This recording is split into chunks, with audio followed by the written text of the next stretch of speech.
गांधी आज हुबली में है, राहुल गांधी हुबली में है। अरे बात करो, मस्जिद को शहीद कर दिया, दरगाह को तोड़ दिए। हुबली में 150 बच्चे हैं, मगर शेतकर के लिए तायीद करने सोनिया गांधी आती है, जो आरएसएस से निकले और आज भी आरएसएस में है। और गुनाहगार मैं हूं, क्योंकि मैं तुम्हारी बात करता हूं, मैं तुम्हारे हक के लिए लड़ता हूं। अरे जब तक जिंदा रहूंगा लड़ूंगा, गोलियां मेरी आवाज को खत्म नहीं कर सकेगी। तुम उस पैगाम को लेकर आगे बढ़ोगे। ये आपका सेक्युलरिज्म है। तुम ऐसे मुकाबला करोगे मोदी से, तुम ऐसे मुकाबला करोगे।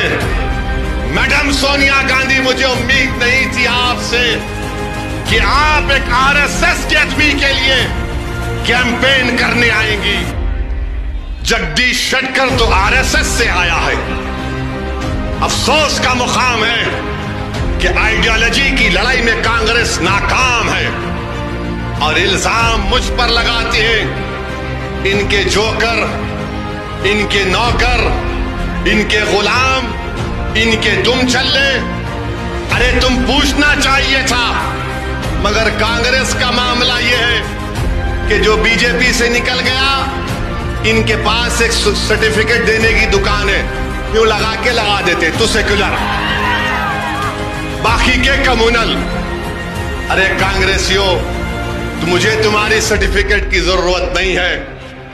मेरा सर्टिफिकेट तो मेरे मरने के बाद हशर के मैदान में अल्लाह देगा, नबी करीम सल्लल्लाहु अलैहि वसल्लम के सदक़े में मेरे सीधे हाथ में, इंशाअल्लाह।